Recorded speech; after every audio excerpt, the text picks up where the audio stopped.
Boa noite a todos, queridos irmãos e irmãs. Mais uma noite de encontro com o professor Walter de Andrade, Caminho para a Iniciação. Boa noite a todos, é um prazer e uma honra estar aqui novamente falando sobre iniciação, né?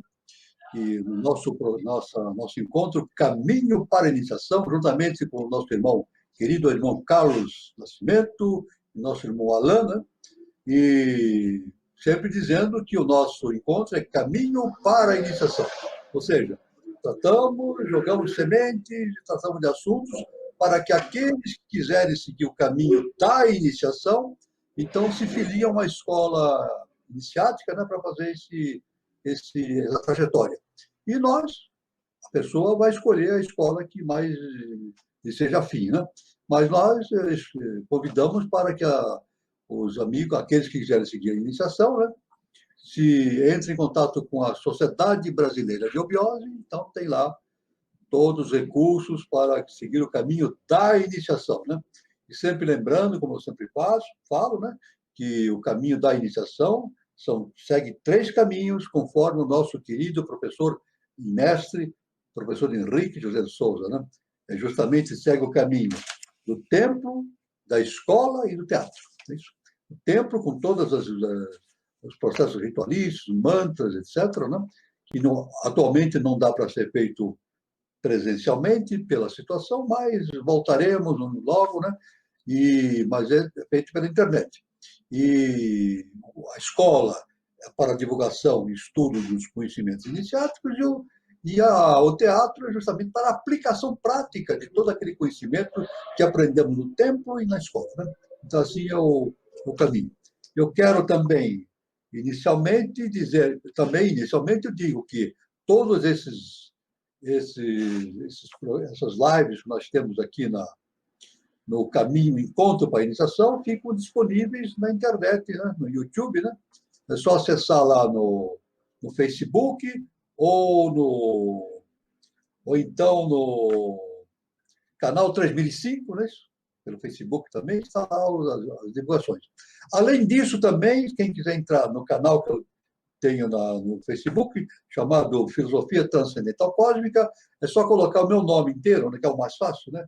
Walter Teixeira de Andrade, está lá, então, palestras, e inclusive essas lives estão lá disponíveis também, então, está à disposição de todos, né? Muito bem. Então, nós vamos aqui continuar o nosso trabalho, né?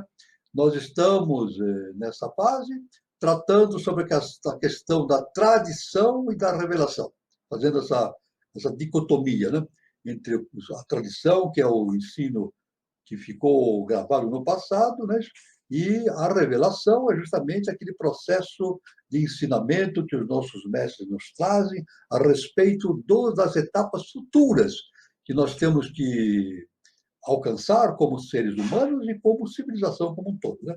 Então, por isso que nós vamos continuar essa abordagem, que é muito importante, né? Muito importante essa questão, né?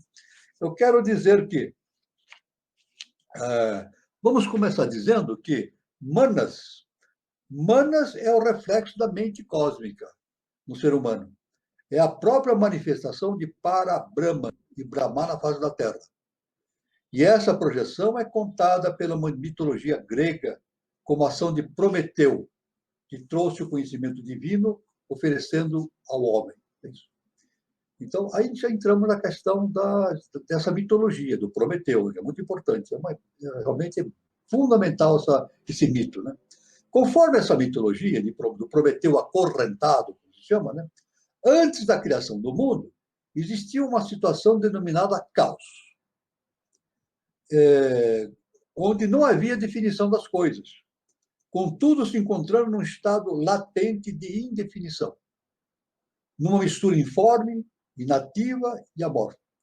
A divindade, então, fez a divisão das coisas, separando a terra e o mar, colocando tudo em seus devidos lugares, o sólido, o líquido e o ar. Formou-se o firmamento, os continentes, as montanhas, os rios, lagos, vegetais, os bosques, as florestas e os animais. Isso tudo está no Pentateuco, né, de Moisés, ele descreve exatamente de uma forma bíblica, exatamente o que aconteceu. Prometeu, um dos titãs de uma raça gigantesca que habitou a Terra antes da humanidade, juntamente com Epimeteu, que é o seu irmão, recebeu a missão de criar o homem, dando a esse ser qualidades biológicas e reações instintivas que lhe garantissem a preservação. Epimeteu, que era o seu irmão, né, assumiu a responsabilidade dessa criação com a condição de que seu irmão, Prometeu, iria examinar sua obra e dar o seu parecer final. Depois nós vamos ver justamente o que significa o Epimeteu e o Prometeu dentro da estrutura centenária do ser humano. Nós já vamos dar essa informação.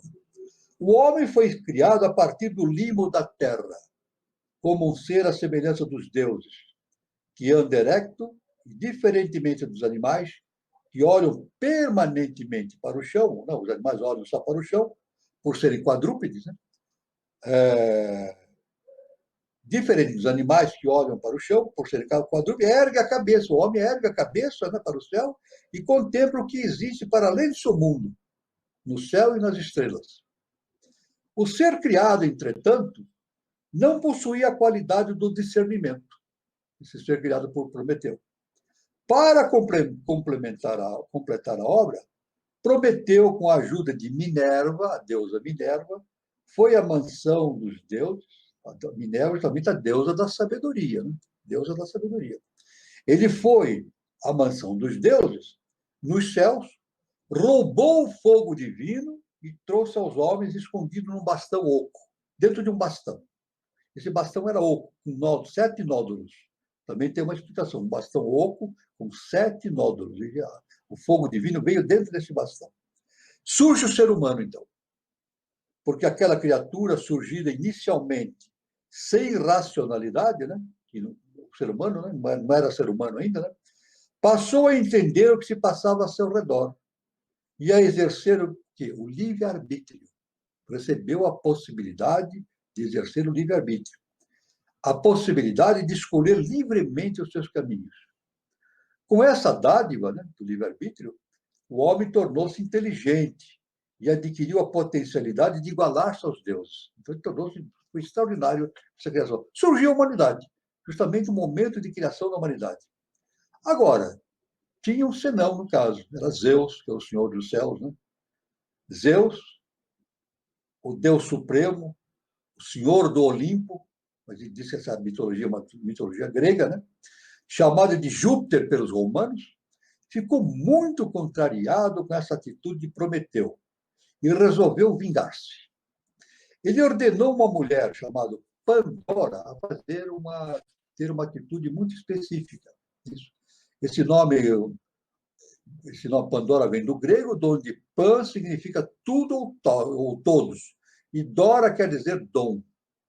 Aquela, então, que tem todos os dons, para que levasse, então, Zeus ordenou que Pandora levasse um presente para Prometeu. Esse foi o plano de Zeus. Né? Esse presente era simplesmente uma caixinha fechada, hermeticamente fechada, com um conteúdo desconhecido. Tinha algo lá dentro dessa caixinha que não dava para ver. Só foi esse o presente que Pandora trouxe para Prometeu. Prometeu, quando recebeu esse presente, muito desconfiado, não quis receber Pandora nem o presente. Ficou muito desconfiado. Agora, Epimeteu, o seu irmão, muito curioso, né, não obedecendo às recomendações do seu irmão, abriu a caixinha. E do interior dela saíram todos os males que atormentam a humanidade até os dias de hoje. Como num vulcão aberto, saíram todos os males da caixinha que atormentam a humanidade até hoje. Epimeteu, então, ficou muito assustado, muito assustado. E, em ato de desespero, tentou fechar a caixa, rapidamente. Mas foi inútil. Todas essas mazelas, esses males, espalharam-se pelo mundo. Foi inútil isso. Mas ele conseguiu reter alguma coisa dentro da caixinha. Ele conseguiu somente deixar fechado dentro de uma caixinha uma coisa. conseguiu reter somente uma coisa que já estava escapando da caixinha. Essa coisa era um dom, a esperança. Veja só, a mitologia conta tudo com detalhes isso. Ele reteu dentro da caixinha a esperança. Esse dom é a esperança que a humanidade conserva até hoje de superar todas as suas dificuldades. Zeus, então, ainda não contente com o acontecido e querendo se vingar de Prometeu, por ele ter roubado o fogo dos deuses, isso? O que ele fez? Mandou que Prometeu fosse acorrentado a um rochedo no Cáucaso, uma cordilheira de montanhas existente ali onde é a Turquia hoje, né? No Cáucaso, cordilheira situada na região de mesmo nome entre o Mar Negro e o Mar Cáspio. Para aumentar o suplício de Prometeu, o que sabe que acontecia? Uma águia vinha devorar o seu fígado, permanentemente. Mas o órgão ia se regenerando sempre, tornando essa condenação uma pena eterna. Imagine só, ele ficava preso no Cáucaso, num rochedo, acorrentado, e uma águia vinha comer o seu fígado. E o fígado ia se regenerando sempre. Então, uma pena eterna. Né? A mitologia narra que Prometeu foi libertado por Héracles, herói grego, filho de Zeus, chamado de Hércules pelos romanos, findando o sofrimento do acorrentado. Então, foi uma das 12 tarefas de Hércules, foi justamente libertar o Prometeu. O mito, então, pode ser interpretado à luz do conhecimento superior, de tal forma que o fogo dos deuses significa a potencialidade da sabedoria que foi trazida aos homens. O fogo dos deuses foi trazido aos homens. E Pandora, ela indica a sexualidade da humanidade, com todos os percalços que essa natureza provoca. Na verdade, pela cosmogênese, pela antropogênese, né, que segue a cosmogênese, nós sabemos que a mente, o mental, foi dado e, ao mesmo tempo, a possibilidade da sexualidade. Foram duas funções dadas simultaneamente. A reprodutibilidade através do sexo e justamente o poder mental. Né? O fogo dos deuses foi trazido numa cana, num tubo oco. Veja bem, isso é mistura de rigidez. Um tubo oco, uma cana. Né? É num tubo oco, que significa a coluna vertebral do ser humano, por onde flui o fogo serpentino Kundalini. Não só a coluna central do ser humano, a coluna cervical, né? A coluna vertebral, digo, né? Mas também significa os lugares onde estão colocados os chakras humanos, 7 chakras. Né? Nós temos 7 chakras, e ali também estão colocados. Por isso que esse tubo oco tem 7 nódulos. Veja a mitologia, citava isso, o tubo oco que Prometeu trouxe o fogo divino era um outro tubo oco com 7 nódulos, isso significando 7 chakras. Né? Esse bastão oco ainda relaciona-se com o caduceu de Mercúrio, bastão mágico com 2 serpentes entrelaçadas que representam as 2 correntes, Ida e Pingala, tendo o cimo, a parte de cima, adornada com asas. Justamente a ave de Hansa, chama-se ave de Hansa. Hércules simboliza a ação cósmica da mente universal, que age para libertar o homem. O Prometeu acorrentado na sua redenção final. É isso. O Prometeu acorrentado, na matéria física densa, significa a própria humanidade presa né? no mundo físico. Né? Analisando os fatos sob o foco da filosofia transcendental cósmica, podemos estabelecer uma situação de entendimento que não somente esclarece a visão mitológica, mas também elimina os dogmas criados pela interpretação equivocada das narrativas relacionadas à origem do homem. Então, é muito interessante essa mitologia, porque, através da mitologia, nós vemos justamente a origem do ser humano dentro de um processo cósmico. Isso nos remete também àquela ideia que nós já vinculamos aqui no nosso encontro, né? De que teosofia não é a ciência, teo quer dizer Deus, sofia, sabedoria. Teosofia não significa sabedoria dos deuses. simplesmente. Significa sabedoria trazida do mundo dos deuses pelos grandes mestres. Isso é importante. Então, teosofia significa sabedoria trazida pelos grandes mestres do mundo dos deuses para a Terra. Na verdade, isso é muito importante, esse conhecimento. E é claro que quando os deuses trazem esse conhecimento, eles têm que passar por uma aprovação muito grande, porque eles ficam limitados à ação humana, né? Então, eles ficam presos na nossa dimensão, né? Eles têm que fazer isso por questão de doação ao ser humano, né? Uma doação por amor ao ser humano para trazer esse conhecimento para o ser humano. Então, é muito importante. Depois nós vamos continuar esta dissertação, alargando esse conhecimento justamente dentro de um processo de visão da cosmogênese, da antropogênese. Né? O nosso irmão Carlos Nascimento, se quisesse fazer algum comentário, seria uma honra para nós. Tudo isso significa iniciação, né? O ser humano ele vem preso no corpo físico, né? E ele tem que despertar todo esse conhecimento, ele tem que buscar, ele tem que conhecer, ele tem que aprender, né? É como se nós fôssemos o eterno aprendiz dos deuses, né? Para realizar o que temos que realizar. Então, eu acho que é isso que consolida a mente humana, né? A mente humana, a gente tem que conquistar essa inteligência que está em nós e que a gente tem que despertar, né? Não é isso, professor Walter? Exatamente. A gente vê também... Isso tudo é iniciação.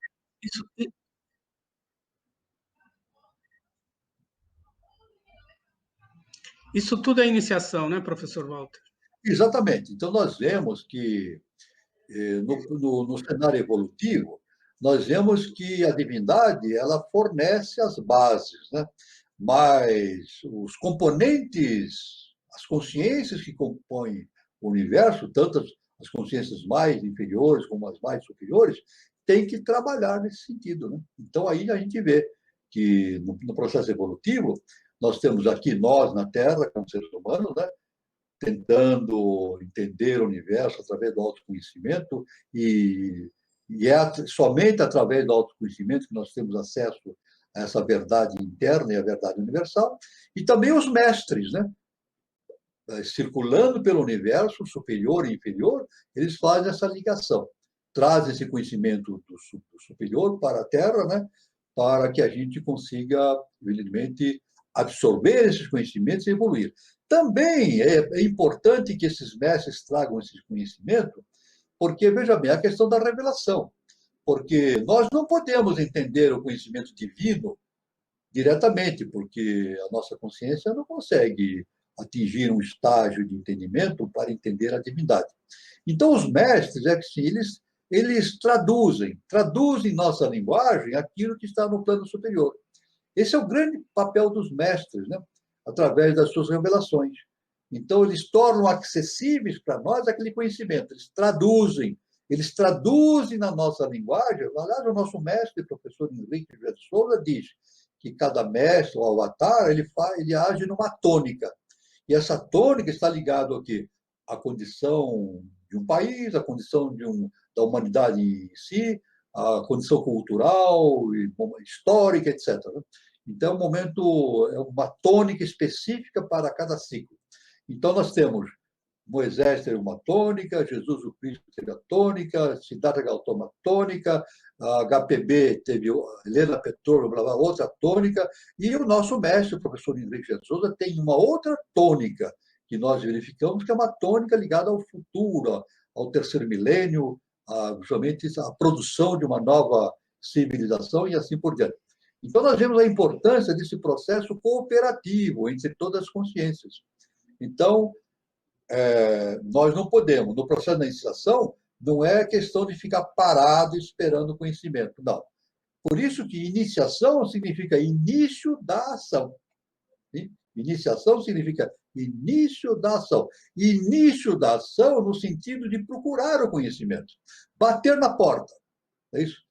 Tudo esse conhecimento é oculto para nós, mas oculto transitoriamente, não é permanente.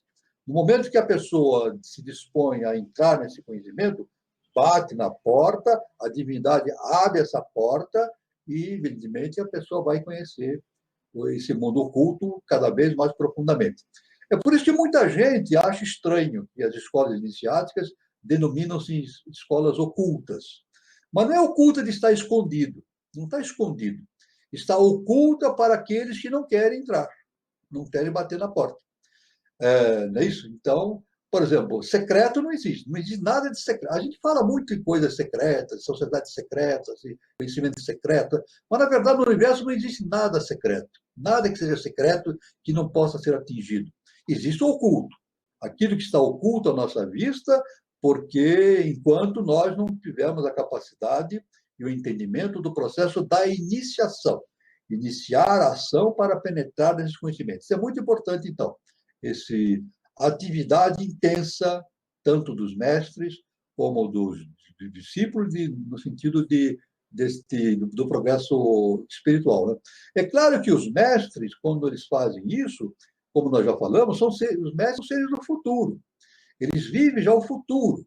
Não é isso? Eles vivem um estado de consciência do futuro. E eles têm que trazer esses conhecimentos para o presente, que é o passado deles. É claro que para ele, para o mestre, tem um custo muito grande.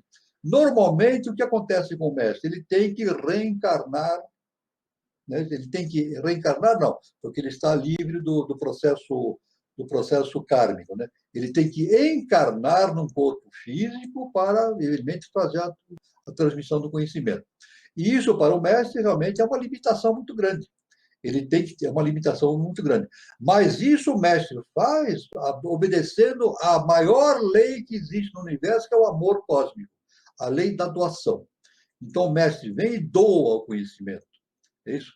Ele traz o conhecimento de cima, né, do mundo dos deuses, da ciência universal cósmica, e traz para o nosso plano, adaptando aquele conhecimento ao nosso entendimento, à nossa linguagem, mas eles pagam um preço por isso também. Mas eles pagam um preço, mas está perfeitamente enquadrado dentro daquilo que se chama amor cósmico, ou doação. Então, os mestres fazem por doação. Então, nós vemos, então, Yeshua Mipandira, Jesus Cristo, nosso mestre, fazendo essa doação para a nossa evolução. E a gente deve sempre honrar muito esse trabalho dos mestres por ser uma coisa maravilhosa, uma coisa cósmica, né? Então, então nós vemos essa questão de Prometeu, né? O mito de Prometeu é uma história realmente muito profunda, né? Já do Olimpo, né? Daquela ideia do Olimpo, etc. Mas tem uma aplicação prática também disso, na cosmogênese ou na antropogênese, né? Então, nós vemos, se a gente continuar esse raciocínio dessa ideia de Prometeu, nós vamos atingir um mundo fantástico que se relaciona com a criação do ser humano e etc.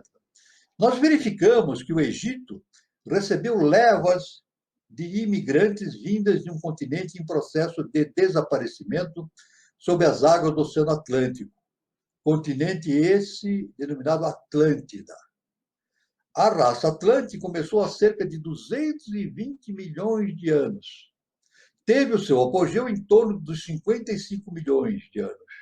E a partir de 12,5 milhões de anos, iniciou-se o processo de desaparição progressiva com o primeiro cataclisma. A Atlântida sofreu vários cataclismos, na verdade, 5 cataclismos progressivamente. As catástrofes naturais, posteriormente, ocorreram há 1 milhão de anos, depois há 850 mil anos, depois há 200 mil anos, 75 mil anos, e, finalmente, a última, há 11 mil anos, em torno de 9.564 a.C. Tudo bem? Então, isso é o que nós sabemos. Agora, como nós sabemos isso? A história nos diz isso? Não. A história não consegue falar porque a história acadêmica não tem mecanismos para essa pesquisa. Não tem. Porque não há documentos. Existem documentos de 200 milhões de anos que tem algo escrito? Não, a história... O máximo que a história obtém de documentos para uma pesquisa dentro dos moldes da ciência acadêmica é 3.000, no máximo 3.000 anos, 3.500 anos, isso é no máximo. O resto são tudo conjecturas ou hipóteses e assim por diante. Ou encontros de fósseis, que então através da anatomia comparada e uma série de dispositivos, né? O carbono 14, etc., os cientistas conseguem, então, estabelecer hipóteses. Mas só que isso que nos é revelado não são hipóteses, são ensinamentos dos mestres. E de onde eles trazem esse conhecimento? Trazem do mundo superior, do Akasha, e do mundo superior ao Akasha, do além Akasha. Então, eles trazem exatamente a quantidade de anos da existência dessas civilizações anteriores, o que aconteceu. Então, é dito que a Atlântida, o final, acabou justamente há 11 mil anos atrás, em torno de 9.564 a.C. Anteriormente à civilização Atlântida, existiu outra, que se desenvolveu no continente chamado Lemúria, ou Shalmali, com localização predominante no hemisfério sul do planeta. A Lemúria teve fases em quantidades de anos. Início a cerca de 417 milhões de anos, imagine quanto tempo. Apogeu a 280 milhões de anos. E final a 53 milhões de anos. Quer dizer, é impossível para a ciência, para a história, né, acadêmica, né, que nós conhecemos, atingir esse conhecimento, porque é absolutamente impossível. Não há documentos que registram esse fato.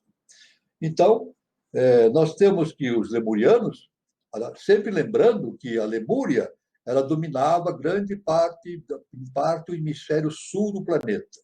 E a Atlântida, que é a quarta raça-mãe, a Lemúria é a terceira raça-mãe, a Atlântida, os Atlântidas eram a quarta raça-mãe, dominavam predominantemente o hemisfério norte do planeta. Perfeito?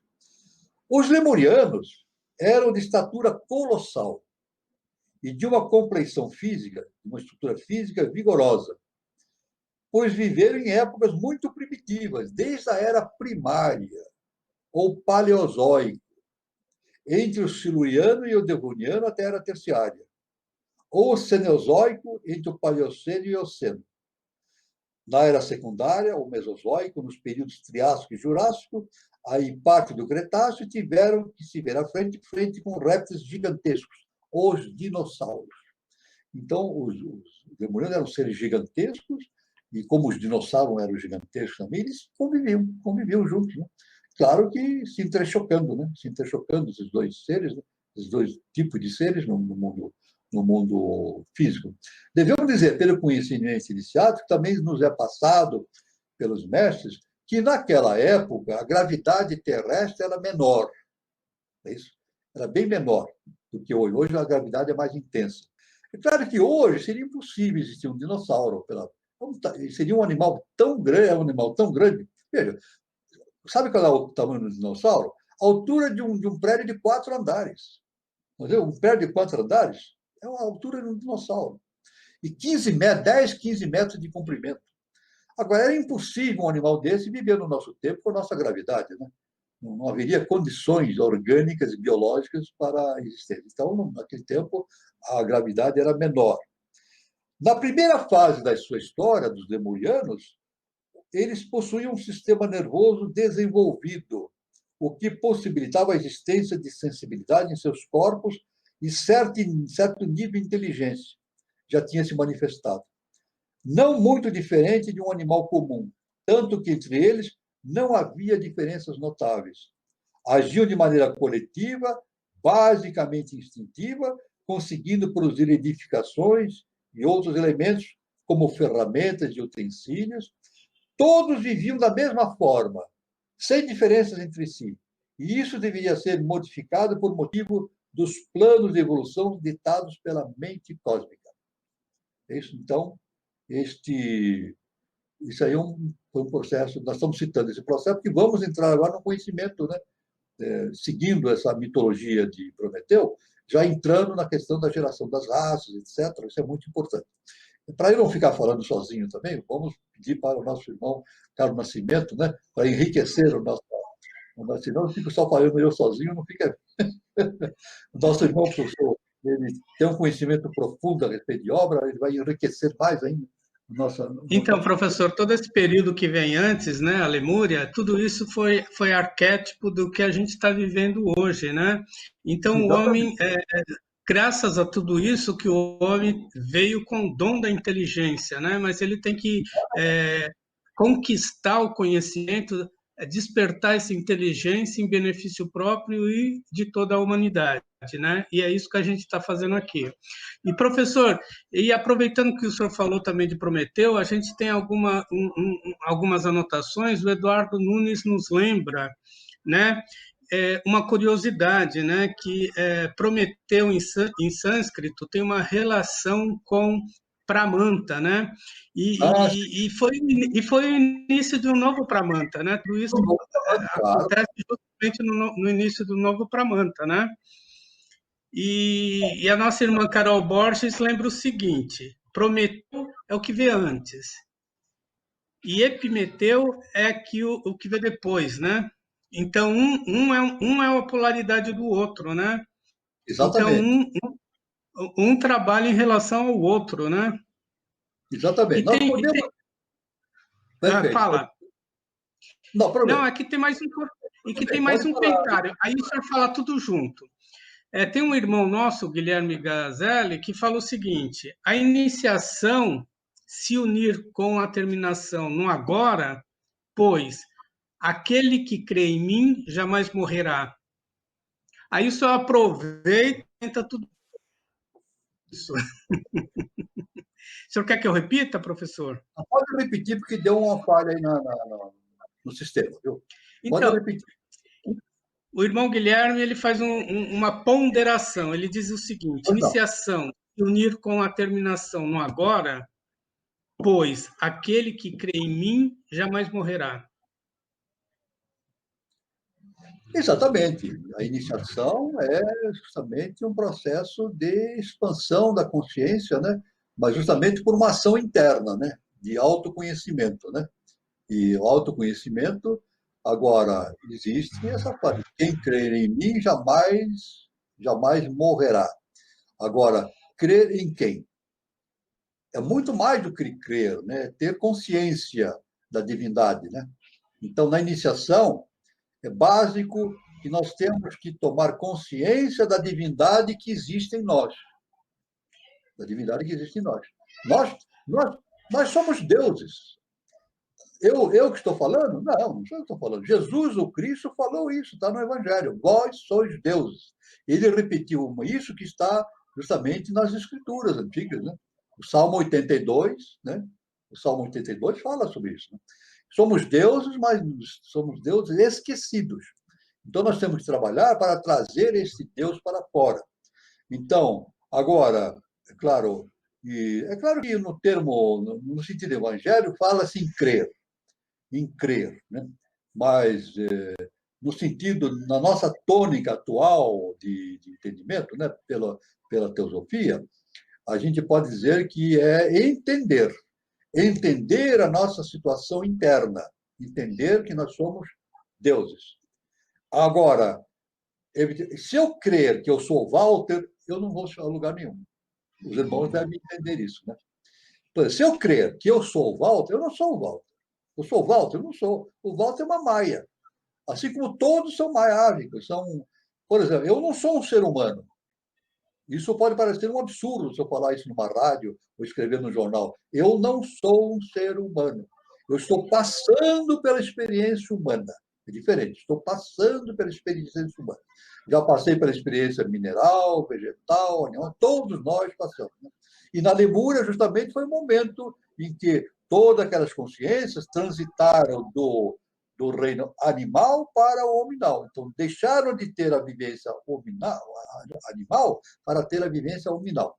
Agora, se nós considerarmos Epimeteu, o Prometeu e o Pramanta, nós vamos entender. Nós vemos que o Pramanta, na verdade, é uma relação existente entre a tríade superior e o quaternário inferior. Pronto. Existem hierarquias? Olha só, estudo do Pramanta. Existem hierarquias que trabalham com a tríade superior. 3 hierarquias. Existem hierarquias que trabalham no quaternário inferior. 4 hierarquias. Então, eles interagem. O ponto de conexão entre esses dois, a tríade superior e o quaternário, é justamente um ponto de conexão e um ponto de atrito. De atrito. Aliás, Pramanta, né? Pramanta é justamente uma haste usada na antiguidade para gerar o fogo, né? Existia uma haste que eles colocavam numa base, que tinha um orifício. Então, com as mãos ou através de um arco e uma corda, eles giravam aquela haste, colocavam no ponto de fricção dessa haste com a base inferior, né? Colocavam gravetos e tal, e aquele atrito produzia o quê? Calor, e gerava o fogo. Então, o fogo. No caso do Brahmanta, é o fogo sagrado. Então, existe um atrito entre a parte superior, a tríade, e o quaternário. É isso. Mas esse atrito não é um atrito que nós consideramos um atrito do mal, não é um atrito do bem, um atrito que produz a evolução. É necessário, esse atrito produz a evolução. É isso? Então, por isso que na evolução da humanidade, nós temos vários pramantas, ciclos evolutivos, característicos de cada ciclo, e nós vivemos no novo pramanta do terceiro milênio, etc.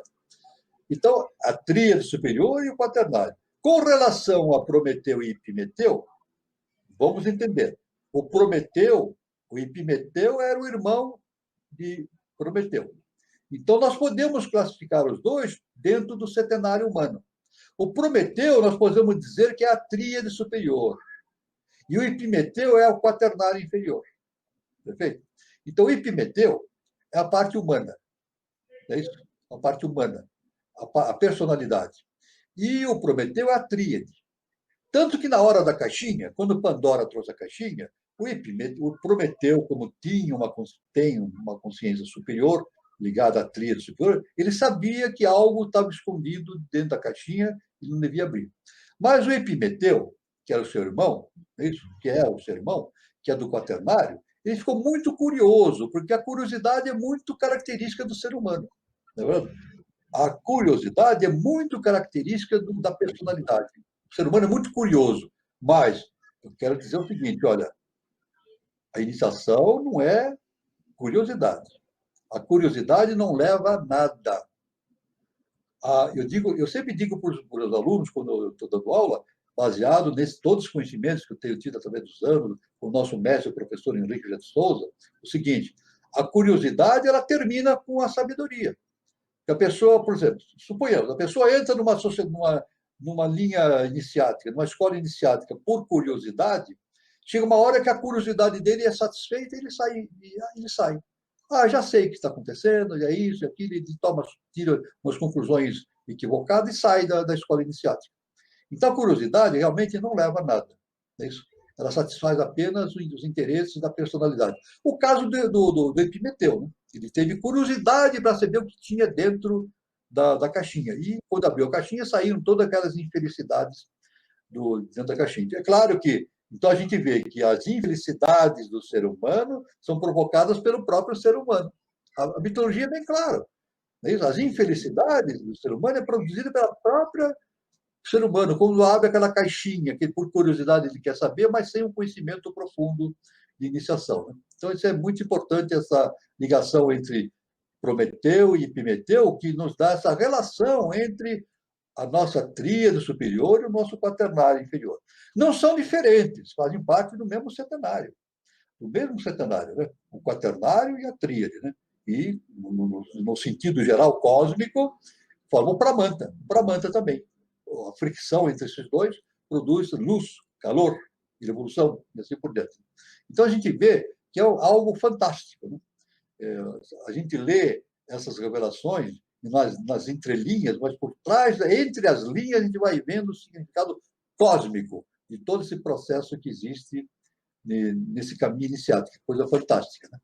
Então, eu quero dizer o seguinte, que agora, então, os lemurianos todos viviam da mesma forma, sem diferenças entre si.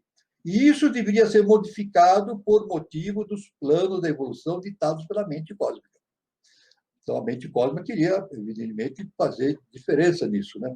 Naquele momento, houve a necessidade da ocorrência de um processo denominado individualização. de maneira que cada ser se tornasse independente e senhor do seu destino. Chegou o momento.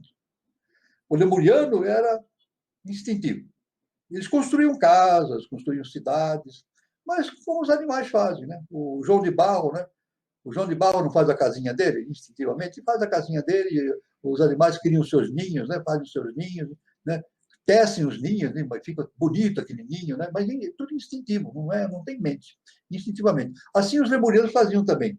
Como que eles faziam? Com a ajuda dos seres superiores, dos deuses, né? Então, eles tinham ajuda, instintivamente eles construíam casas, cidades, etc. Né? Mas foi nesse exato momento, em meados da história da Lemúria, por volta de 230 milhões de anos, que se deu o que a mitologia grega relata a respeito de Prometeu. Foi justamente há 230 milhões de anos, a mitologia cita isso. Prometeu desce e traz o fogo divino para o ser humano. Aí que acontece, aquele ser humano, aquele ser que não era humano, que era um animal, os lemurianos, recebe o quê? Teoricamente, nós entendemos, a ativação da tríade superior. A tríade é ativada, justamente pela descida desse arquétipo trazido por Prometeu. Né? Agiu, então, na face da Terra a hierarquia dos Asuras, que, em ação direta da consciência dos lemurianos, neles desenvolveu exatamente o princípio de Ankara, o conceito do eu, a percepção de si mesmo, o sentimento da própria personalidade. Aliás, essa descida dos Asuras, Moisés já fala, a queda dos anjos. Ele já fala isso no Gênesis, a queda dos anjos. É isso? Então, isso aí já, você vê como tudo se encaixa, né? Com Moisés, com a mitologia, com o conhecimento iniciático, etc. Né? Então, os Asuras eram a hierarquia do quinto Ishvara, ou quinto senhor, é isso? Cuja projeção no mundo o objetivo recebeu a denominação de Lúcifer, que vem do latim Luciferus, ou portador da luz. Agora sim, entramos num caminho moderno, é isso? Dentro da nossa concepção moderna. É isso? A gente vê que Prometeu, no mundo atual, ele pode ser entendido como Lúcifer. Aliás, Lúcifer não é citado na Bíblia, nem no Antigo Testamento. Dizem que Isaías citou uma certa citação de Isaías, que dá uma ideia, mas o nome Lúcifer não é citado. Aliás, é simples, é só entrar. Agora, como tem a Bíblia online, pode pôr lá, busca Lúcifer, não se encontra Lúcifer no Velho Testamento. Né? No Novo Testamento encontra. Né? Satanás encontra, poucas Satanás, depois nós vamos explicando justamente isso aí. Mas existe uma confusão entre Lúcifer e Satanás, não é verdade? Então, na verdade, na tônica moderna que eu digo daqui, de Jesus Cristo para cá, né? Com a teosofia ocidental, nós vemos que Lúcifer é o próprio Prometeu. Né? Agora, só que existe um equívoco, né? A teologia ocidental chama de Lúcifer, que é o senhor das hierarquias caídas, dos anjos caídos, é o senhor. É isso?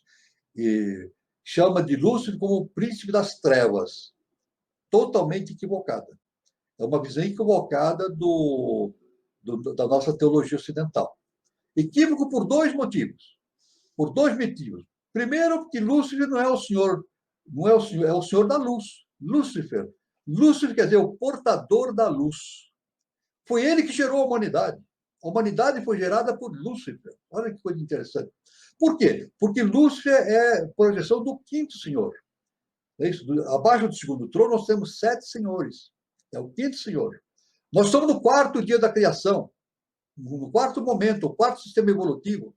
É isso? Passando agora, tendo trabalhos muito evidentes para o quinto sistema, o sexto sistema, e o nosso mestre, o nosso augusto mestre, professor Henrique de Souza, trabalhou a vida inteira, justamente para trazer essa visão do quinto sistema, do sexto sistema, é o que nós temos que trabalhar isso. Então, e outro erro da teologia é chamar Lúcifer do príncipe das trevas. É um erro, porque trevas não significa o que a mitologia fala. É isso? O próprio Moisés, ele diz, no princípio era tudo trevas. Treva não significa escuro, significa o não polar, o equilíbrio. É isso? Então, Moisés escreveu assim: no princípio era tudo trevas. Depois Deus disse: faça-se a luz. E a luz se fez. Mas aí foi dito pela metade, porque a humanidade não ia entender. A humanidade não iria entender se Moisés falasse. Aliás, Moisés era um assura. Devo dizer que Moisés, pelo conhecimento inicial, era um assura. Então ele sabia o que estava falando, ele tinha consciência disso. Então ele diz: quando Deus diz faça-se a luz, significa o quê? Ele dividiu as trevas entre dois pontos, a luz e as sombras. Aí, agora sim, dá para entender. Quando Deus disse faça-se a luz, ele fez a polaridade. Ele pegou as trevas e dividiu entre luz e sombra. Agora sim, luz e sombra, que nós chamamos de luz o bem e sombra o mal. Mas, na verdade, não são duas coisas opostas, são duas coisas complementares. Porque provém das trevas, as trevas iniciais, que é o próprio momento de não polar, né? Então, aliás, o nosso mestre diz que uma outra informação iniciática fantástica, né, a respeito de Shambhala, né, que é o nível mais alto que um ser humano pode atingir no seu processo evolutivo dentro do sistema evolucional do sistema solar. O nosso mestre diz que Shambhala tem uma vibração tão alta, vibra tão intensamente que parece que está tudo parado e está tudo escuro. Olha só que impressionante. Parece que está tudo parado e tudo escuro. Nosso mestre nos ensinou isso. Justamente com relação, leva ao entendimento do Moisés, falando que tudo era trevas no início. Né? Então, príncipe das trevas? Não. Tem dois erros aí, porque Lúcifer não é o senhor, ele não é o mal, é o príncipe, é o senhor da luz, é isso, o portador da luz, e não é o príncipe das trevas, porque não tem sentido essa afirmação da teosofia. Né? Então, são pontos importantes a serem considerados, e nós vamos caminhando, então, para a elucidação desse assunto, que é um assunto já de terceiro milênio. Isso deve ser entendido pela humanidade, é um processo de abertura do conhecimento do ser humano para o entendimento do início da humanidade, da luz e ação dos deuses e assim por diante. O nosso irmão Carlos Nascimento, se quiser fazer alguma observação, por favor, por obséquio. Então, professor Walter, a gente tem dois comentários aqui ainda sobre a Lemúria, né? Uma da Carol Borges, ela queria a opinião do senhor em relação aos Moás na Ilha de Páscoa, se tem relação com esse período lemuriano, né? Sim, sim. Tá? E se existe algum vestígio lemuriano na Terra? E uma outra pergunta do Reinaldo Lira, se tem algum relato de humanos, número de humanos na época da Lemúria? Não há nenhum, quanto à quantidade de número de humanos, não há nenhuma, pelo menos que eu conheça, não há nenhuma informação, por exemplo, em quantos milhões de habitantes existia, né? Não existia, né? Não. A única observação que eu tenho de milhões de habitantes foi justamente com a queda de Atlântida, né?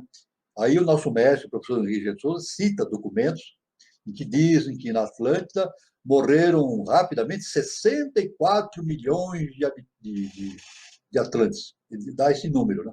Aliás, é um número que tem no mosteiro do Tibete, tem na Guatemala, tem em vários lugares, o mesmo número, 64 milhões. É o único número que eu encontrei até hoje em termos de milhões de habitantes. Não é verdade? Então, a gente pode... morreram 64 milhões. E houve sobreviventes também, né? Claro, na Atlântida houve sobreviventes que originaram os astecas, maias, os tupis, etc. Então a gente pode ter uma ideia relativa, né? Quantos seriam 64 milhões? 100 milhões, 200 milhões? Né? Naquela época, a quantidade de seres na Terra não era grande, né? Era pequeno, né? Tanto que durante a Revolução Francesa, a Europa tinha quantos? 5 milhões de habitantes. É isso? Aqui, os Incas, isso eu tenho relatos, né? Os Incas, qual é a população dos Incas no tempo que o Pizarro esteve aí? 5 milhões de habitantes. Então, a quantidade de habitantes era pequena. Hoje não, né? São 7 bilhões, né? 7 bilhões e 300 milhões de habitantes, é uma coisa enorme, né? Mas naquele tempo era bem baixo, bem comparativamente ao mundo atual, né? Então, esta é essa informação. A outra informação foi dos Moaus, né? Da Ilha de Páscoa. Isso. Realmente, existem indícios de que essas construções são resquícios lemurianos. Existem indicações, né? E, aliás, eu devo dizer o seguinte: a própria arquitetura, os arquitetos se admiram dessas construções, né? Porque, mesmo hoje, uma firma de arquitetura que tentasse mudar o know-how daquele lugar ia dar um trabalho tremendo, né? Com guindastes, é uma coisa. Além disso, não é só a parte superior, não. Tem metros e metros para baixo da terra, nem mais. Tem uma base abaixo da terra subterrânea muito grande, né? Então, aí, evidentemente, a gente fica, é claro que, perplexo, né? Diante deste. A própria arquitetura acha fantástico como que eles conseguiram construir, e não há vestígio de instrumentos que usavam, né? Para talhar as pedras, né? É muito difícil entender como fizeram isso. Como fizeram isso. Da mesma forma como nós não entendemos ainda como as pirâmides foram construídas. É um mistério. É um mistério até hoje para a arquitetura como as pirâmides foram construídas. Existem o quê? Hipóteses a esse respeito, hipóteses. O nosso mestre, o professor Henrique José de Souza, nos diz que as pirâmides foram construídas com técnicas atlantes. Técnicas atlantes. Isso é muito importante. Ele disse até, existe uma revelação muito importante, que existia uma substância de cor verde, que essa substância produzia o amolecimento das pedras. As pedras tornavam-se moldáveis. Então, é claro que eles montavam as pedras, botavam dentro de formas e faziam aqueles blocos enormes, né? E com uma seguinte, também importante observação, essas construções antigas, tanto dos egípcios, atlantes, e aqui no Ocidente, os incas, os mais, eles não usavam cimento, argamassa. Não usavam cimento, eles encaixavam uma pedra na outra. É isso? Uma pedra na outra. Então, é uma coisa fantástica. E, inclusive, nos incas, dentro das pedras, existiam ductos para a condução de água. Uma coisa fantástica. Pode parecer uma coisa muito antiga, mas em termos de entendimento hoje dos modernos arquitetos, engenheiros, é muito difícil de se entender esses fatos. A não ser, aí então a gente recua e vê que é claro que nós podemos entender que os atlantes e os lemurianos tinham, evidentemente, recursos, principalmente os atlantes, de construção, né, que nós não conhecemos ainda. Não conhecemos ainda. Vamos conhecer, mas ainda não conhecemos, né? Mas a nossa irmã tem razão. Esses monumentos da Ilha de Páscoa é dedutível e existem informações e evidências que são construções remanescentes do período lemuriano, né? Então, isso é muito importante. Então, mais alguma questão, irmão? Não, né? Por enquanto, não, né? Então, Olha, só tem duas perguntas do Gazelli. A diferença entre conhecimento e sabedoria, né? sim. E se o julgamento seria o nosso karma? Sobre o que é o karma? Segundo se Se o julgamento teria relação com o nosso karma. Bom, tudo bem. Diferença entre sabedoria e conhecimento, né? Conhecimento, né? Eu vou dizer o seguinte: normalmente fala-se conhecimento com o mesmo significado de sabedoria, mas é muito tênue, né? É muito tênue esse conhecimento. Mas para deixar bem claro, para deixar bem claro, sem dúvida, eu vou tratar de informação e sabedoria. Perfeito? Para deixar bem claro, sem dúvida. Nós temos no nosso mundo uma grande quantidade de informações, mas a sabedoria é diferente. Agora, qual é a diferença que existe entre a sabedoria e a informação? A informação vem de fora para dentro. Quer dizer, nós aprendemos na escola, pela mídia, pelos livros, etc. Os livros não iniciáticos, né? São informações que vão dando cultura. Mas a sabedoria, não, ela vem da parte interna. Ela surge de dentro do indivíduo. Isso é diferente. E essa sabedoria só pode ser conseguida através da iniciação. Para obter informação, não é preciso iniciação. Qualquer um pode ter conhecimento. É só entrar na internet, entra no YouTube, entra, vai ter informação. Na biblioteca tem informações, milhares, milhões de informações, né? Bilhões, trilhões. Informação simplesmente. Mas a informação simplesmente não leva a nada.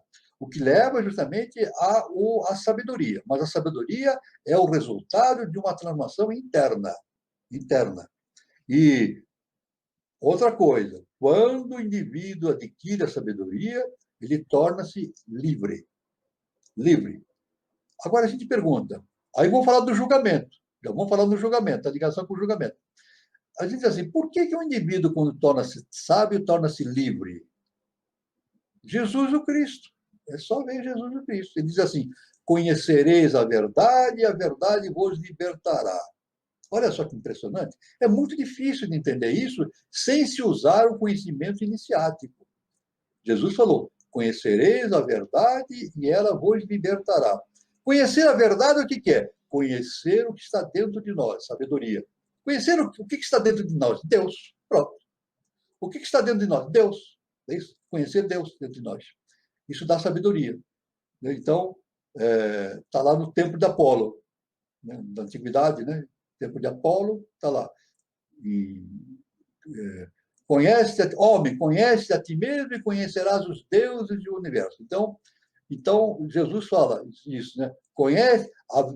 Conhecereis a verdade e a verdade vos libertará. Agora, a seguinte pergunta: conhecer a verdade é conhecer o Deus interno nosso. E nós nos libertamos do quê? Essa é uma grande pergunta. Nós vamos nos libertar do quê?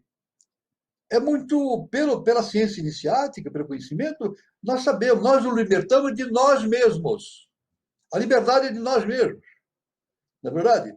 Eu vou me libertar do quê? Do jugo do meu quaternário, da personalidade. É isso? Então, vai chegar um momento que, através da iniciação, eu vou dizer assim, não, eu não sou o Walter. Eu não sou o Walter. O Walter é Maia, é apenas uma coisa momentânea, é passageiro isso.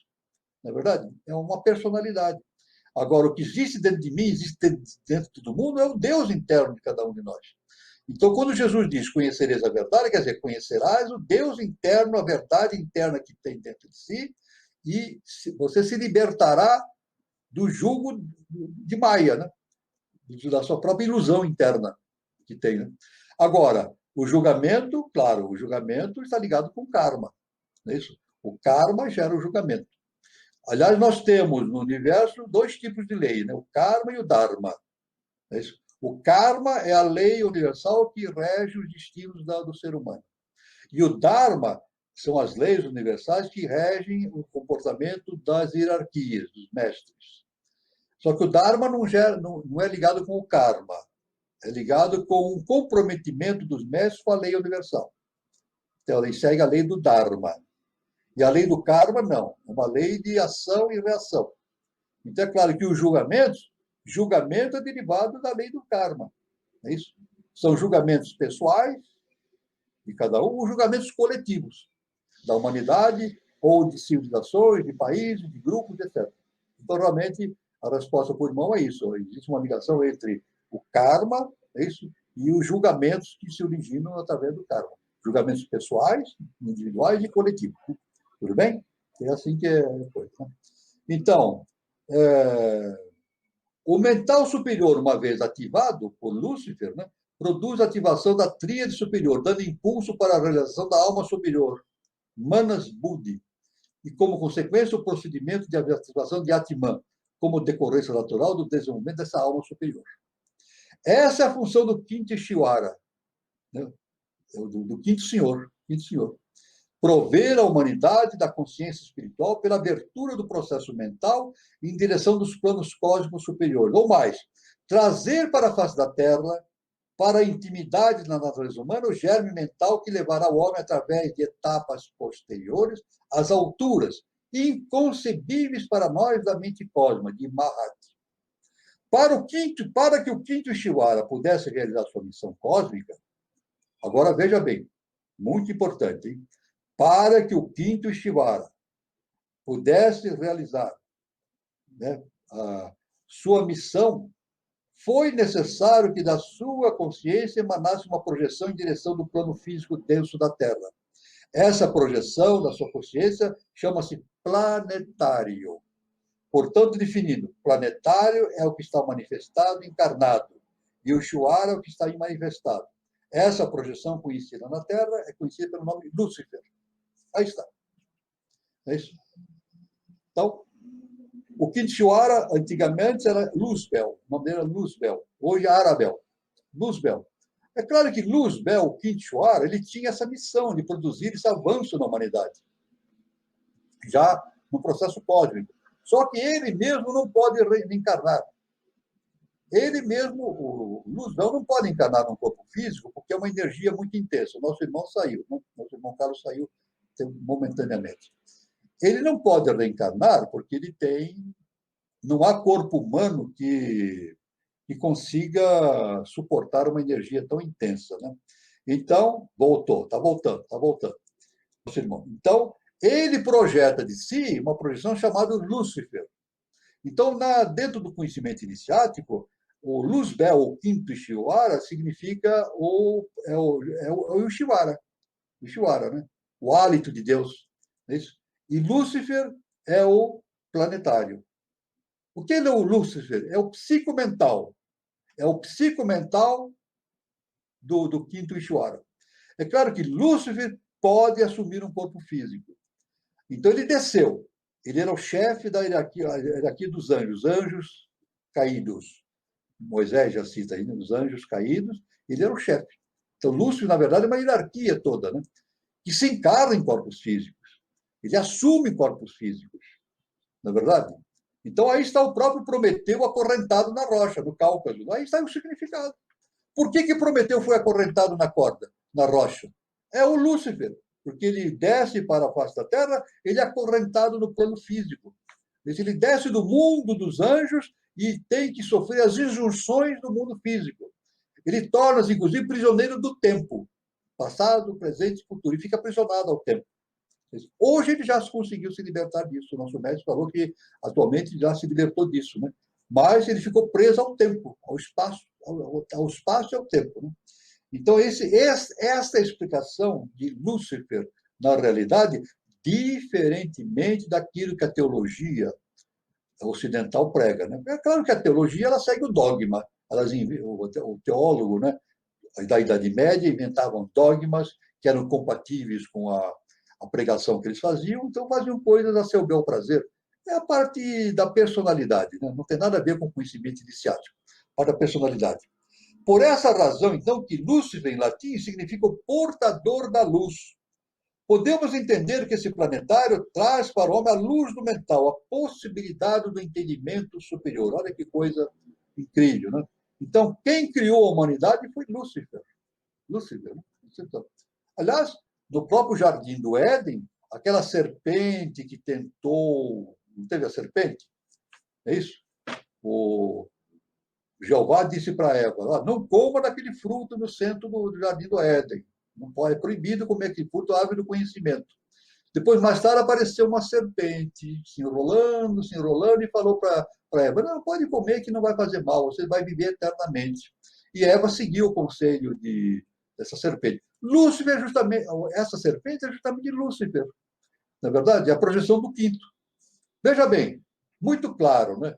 Jeová, os quatro dias da criação. Yod, Re, Vav, Het. Os 4 dias da criação, são 4 letras. É isso? E o Lúcifer é o 5º dia da criação em formação. Então, a serpente, que é Lúcifer, diz para Eva comer do fruto, porque esse é o caminho, ela tinha que comer do fruto do conhecimento. E, no entanto, quando Eva come do fruto, o que acontece? O que aconteceu? Quando Jeová passa novamente no Jardim do Éden, ele percebeu uma coisa. Os dois andavam nus. Adão e Eva andavam nus. Quando ele chegou no Jardim do Éden, pela vez seguinte, os dois fizeram roupas de pele de folha de figueira. Então Jeová falou, mas por que vocês fizeram isso? Ah, já sei, vocês têm vergonha da sua nudez. Estão com vergonha da sua nudez. Significa que atingiram o conhecimento humano. Somente o ser humano tem vergonha da nudez. O animal não. O animal anda sem roupa. Para ele é a mesma coisa. Né? Aliás, se puser roupa, ele vai se sentir mal. Então, sentiram vergonha da nudez. Então, isso está na Bíblia, né? No Gênesis. Então, ele diz assim. Aí, então, Jeová diz assim. Jeová diz, então vocês comeram do fruto. Então, Jeová, o que fez? Expulsou Adão e Eva do paraíso. Mas só que, antes de expulsar Adão e Eva do paraíso, está na Bíblia, no Gênesis, ele fez uma roupa com peles de animais. Veja, roupa com peles de animais e cobriu o corpo dos dois. E expulsou do paraíso. E disse, comereis o pão com o suor do teu rosto. Vocês vão viver por conta própria. Na verdade, veja bem, relacionando Lúcifer, a serpente, Eva, o Jardim do Éden, o que é o Jardim do Éden? É um útero. É um útero. Na verdade, quando Jeová expulsa Adão e Eva do paraíso, ele faz o parto. Ele fez um parto. É como se o médico não tira a criança do útero da mãe, a criança nasce. Jeová fez isso, ele tirou Adão e Eva do útero, que é o Jardim do Éden, e eles nasceram. Nasceram como seres humanos. Então foi um parto. Não é isso? Então é assim que funciona, assim que a história que contada por Moisés tem um sentido profundo. E está ligado, a gente consegue interrelacionar todas essas ideias de Prometeu, Lúcifer, Jeová, isso é uma coisa fantástica. Mas somente através do processo iniciático a gente consegue fazer isso. Através da religião não dá. A religião não tem caminhos, nem informações, nem qualquer religião não tem informações para dar esse caminho. O que eu estou falando é derivado justamente das informações, dos conhecimentos dados pelos mestres, HPB, Doutrina Secreta, pelo professor Henrique de Souza e outros grandes mestres, né? Senão não há condições da gente fazer progressos evidentes nesse campo. Né? Então, nós podemos ver, então, por isso que luz em latim significa o portador da luz. Isso? E ele traz para o homem a luz do mental, a possibilidade do entendimento superior. Né? Então, em meados da raça lemuriana, Lúcifer e toda a sua hierarquia de asuras vem à face da Terra e oferece aos seres daquela raça uma ativação do mental superior, a dinamização do corpo causal, projeção do espírito, da divindade em seus estudos hiperfísicas. Nesse exato momento surge a humanidade. Surge a humanidade. Pela individualização surgem os seres que têm a tríade superior, funcionando, que, apesar de maneira incipiente, muito lenta, origina na Terra os vasos, os meios, os veículos para a expressão do espírito da divindade na face do planeta. Então, Lúcifer é representada como a estrela da manhã, a estrela matutina, a estrela d'alva, o planeta Vênus. Também é citado como anjo caído, o que não deixa de ser verdade por aquilo que foi exposto acima, que já expusemos, né? Mas que ele dá o nome de Satã, o adversário da humanidade. Isso sim, num profundo equívoco que desvirtua a essência profunda do pensamento equívoco. Lúcifer, o Satã, é o pai espiritual da humanidade, o benfeitor cósmico que produziu no ser criado por Jeová a imortalidade, através da ativação do corpo causal e da tríade superior. A doação feita por Lúcifer, ao contrário do que se imagina, custou a essa consciência uma enorme carga de sofrimentos. É por isso que está na mitologia. Prometeu acorrentado na pedra do Cáucaso, os sofrimentos que ele sofreu, o abutre comendo o seu fígado permanentemente, né? Pois é sabido, pelo menos por aqueles que têm consciência dos caminhos da evolução cósmica, que toda vez que um ser de natureza espiritual superior vem à Terra, tem que inevitavelmente trilhar por um vale de lágrimas, cercado por muita incompreensão e, via de regra, é perseguido e martirizado pelos homens. Sempre. Sempre. Na história humana é assim, o mestre vem, ensina e é martirizado pelos homens, perseguido, morto, crucificado. A ignorância humana. A ignorância humana é assim, né? Não consegue entender justamente esse martírio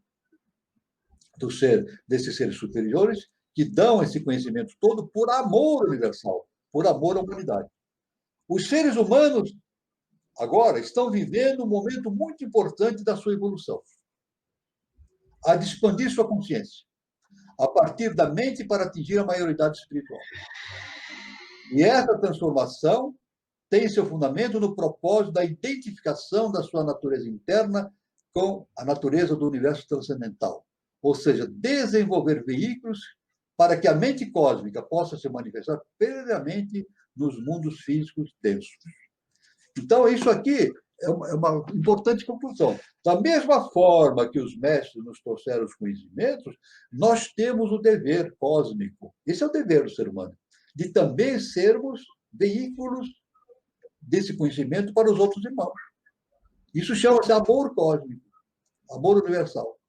Então, o processo da iniciação consiste nisso, o entendimento da sua natureza interna, isso conhece a ti mesmo, conhecer a verdade, libertar-se de si mesmo, entender o seu Deus interno e também tornar-se veículo para que outros seres possam participar desse conhecimento. Alargar os conhecimentos dos irmãos, isso é uma divindade, é uma obra divina, uma obra divina que todos devem seguir e devem imitar. Nós devemos imitar os grandes mestres, né? Seguir o caminho deles e difundir esses conhecimentos cada vez mais para que a evolução aconteça e como nosso mestre, professor Henrique José de Souza, é realizar a obra do Eterno na face da terra. Eu passo a palavra para o nosso irmão Carlos Nascimento, por favor, se quiser fazer algum comentário. Nós já estamos aí caminhando para o nosso final. Professor Walter, quanta informação, né? E Lúcifer é um anjo de luz, né? Mas quando ele é expulso do paraíso, ele se torna Satanás, não é isso? E o Eduardo Nunes faz uma pergunta, professor Walter. Na Cabala, a Séfira, Malkuth, parece se relacionar com o aprisionamento de Lúcifer na Terra. Exatamente. Vamos ver isso, né? E tem algumas outras perguntas, não sei se vai dar tempo. O Guilherme Gazelli quer saber sobre o novo Brahman. A gente fala assim, onde estão os sefirotes? A árvore sefirotá, onde está? Muita gente entende que ela está em algum lugar do universo. Não, está dentro de nós. Está tudo dentro de nós. É uma coisa impressionante. Tudo está dentro de nós, porque nós somos deuses. Somos deuses. Então, eu quero também lembrar que eu escrevi aqui esse livro em janeiro, A Aurora dos Deuses no Braço de Órion, que as pessoas podem comprar, podem adquirir no Amazon ou então na Lura Editorial. Por que a Aurora dos Deuses no Braço de Órion? A aurora dos deuses. Nós estamos entrando no processo de aurora, no sistema solar. O sistema solar, onde é que ele fica? No braço de Órion. O braço de Órion é um braço da nossa galáxia. Então, é a aurora dos deuses. Nós estamos passando por esse processo. A aurora dos deuses. Nós estamos renascendo. Isso, uma coisa fantástica, fabulosa, né? A aurora dos... Nós estamos renascendo. Nosso Deus interno está renascendo, né? Para a eternidade e para fazer, como o nosso Augusto Mestre fala, para fazermos realizar a obra do Eterno na face da terra. Pois não, meu irmão, Carlos Nascimento? Então, tem duas perguntas sobre o Lúcifer. Uma da Thaís Cecília. Por que Lúcifer vai contra a lei, né? No paraíso? E a da Carol Borges. Qual a relação de Lúcifer, serpente e Lilith na coluna vertebral? Veja bem, representando aqui a nossa... Agora aqui, olha, essa pergunta que foi feita, né? Por que Lúcifer foi contra a lei, não é isso? Contra a lei, tudo bem. Isso. Isso. Agora, o nosso mestre, um pouquinho antes de ir embora para os mundos superiores, ou os mundos internos, como queiram, né? Para a eternidade, deixou o mundo físico, voltou à sua mansão dos mestres, ele nos disse que seria importante que todos entendessem a lei da polaridade, porque quem entende a lei da polaridade entende tudo. Entende tudo. Dizer que Lúcifer trabalhava pelo mal é um mau entendimento da polaridade, porque a polaridade, na verdade, quem entende a polaridade entende tudo. Na verdade, não existe mal e bem. São dois pontos que se conjugam. Não existe bem e mal, existe o necessário. O que Lúcifer fez foi o necessário. Aliás, quando acontece alguma coisa disso que a gente julga de mal na face da Terra, o nosso mestre é fantástico, né? Ele diz o seguinte: não, mas estava tudo combinado lá embaixo. O nosso mestre fala assim: estava tudo combinado lá embaixo. olha bem, a gente pode ver. Depois nós vamos entrar com mais detalhes nesse conhecimento, que tem um plano cósmico muito grande nesse fato, que a HPB fala, da Lua, da Terra. Isso faz parte do... O ser humano tem que entrar nesse conhecimento no terceiro milênio agora, precisa entender isso, definitivamente. Né? Então, na verdade, quando Jeová passa pelo Jardim do Éden e proíbe Eva de comer o fruto, ele estava o quê? Gerando a curiosidade. Era isso. Quando Lúcifer veio, ele satisfez a curiosidade. Então, estava tudo combinado. Na verdade, não existem os opostos de bem e mal. Não. Jeová fez a parte dele como quarto senhor, como quarto sistema evolutivo. E Lúcifer fez a parte dele correspondente ao quinto sistema. Então, qual é a função desse senhor, do Lúcifer? Era abrir o caminho do ser humano para o quinto dia da criação. O quinto dia da criação. É isso. Aliás, eu sempre digo assim, uma vez eu vi um professor falando, no nível médio, né? Ele achei muito interessante. Ele disse assim, olha, quando eu quero que um aluno leia um livro, eu digo para ele assim, olha, esse livro é muito bom, mas você não tem idade para ler esse livro. Pronto. Você não tem idade para ler esse livro. O menino vai, pega o livro e lê. Porque o quê? Ele quer saber, não, eu quero saber por que eu não tenho idade para ler esse livro. Um professor que usa essa técnica, desperta a curiosidade. Claro que o livro é bom para ele, tem que ler, mas... Então, na verdade, nesse panorama do Jardim do Éden, foi despertada a curiosidade. Então, na verdade, existe uma combinação cósmica entre o quarto sistema evolutivo e a possibilidade do quinto sistema evolutivo, para que surgisse a humanidade. Então, como o nosso mestre, nosso augusto mestre, o professor Henrique de Souza, fala, nada acontece por acaso. Perfeito? É claro que o Lúcifer, na sua função na face da Terra, ele não tem a mesma consciência que o quinto Ishvara. Não tem a mesma consciência. É uma consciência reduzida. Perfeito? Então ele está preso. Ele está preso às injunções do mundo terreno. Está preso às injunções, às situações, às limitações do mundo terreno. Então, a maneira de vista do ser humano, ele pode... está fazendo mal, é um ser do mal. Mas não é o mal. Não é o mal assim, é o necessário. É o necessário para produzir a evolução da humanidade.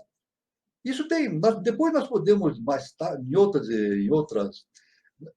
eu quero, em outras oportunidades,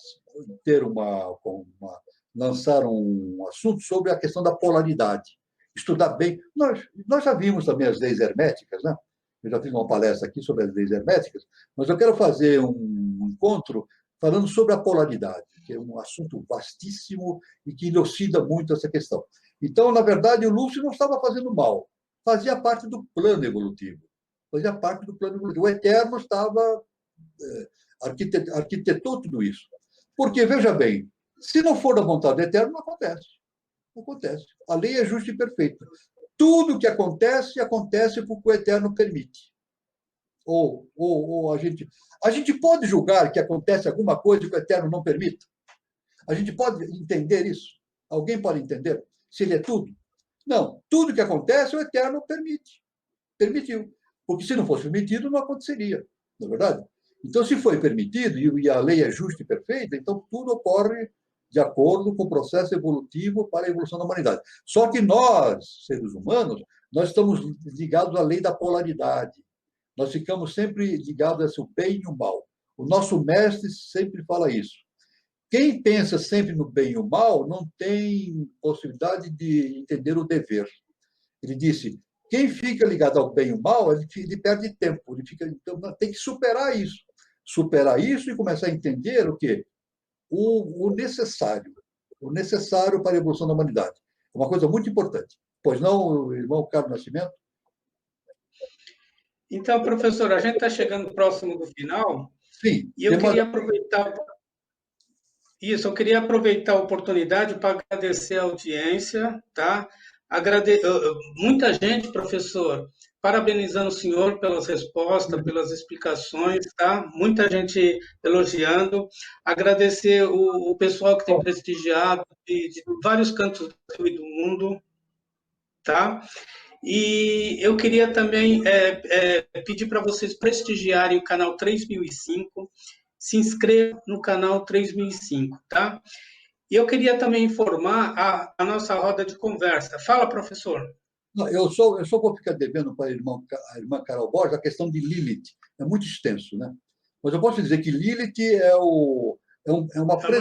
um predecessor da Eva, com relação a Adão, né?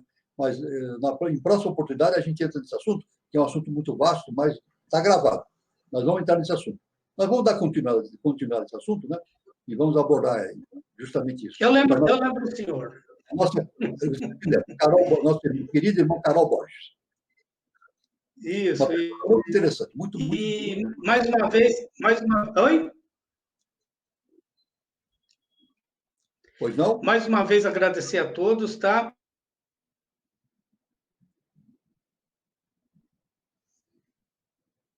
De conversa, tá? Com a nossa irmã Borges, tá? Ela vai falar sobre astrologia, um assunto muito pertinente, muito atual, tá? Para os momentos de hoje. É uma roda de conversa, o zodíaco no processo do nosso autoconhecimento, tá? Com a astróloga Carol Borges. Nossa irmã 13 Carol... de outubro, às 20h40. Tá ok? Isso. Muito bom. Isso. O senhor quer falar alguma coisa? Não, eu só quero agradecer a todos que estiveram juntos aqui, né? Desejar a todos tudo de bem para todos. E como eu sempre falo no final, né? Digo, isso é uma afirmação que eu sempre uso em todo final de apresentação: luz, paz e amor para todos. Boa noite, obrigado pela audiência.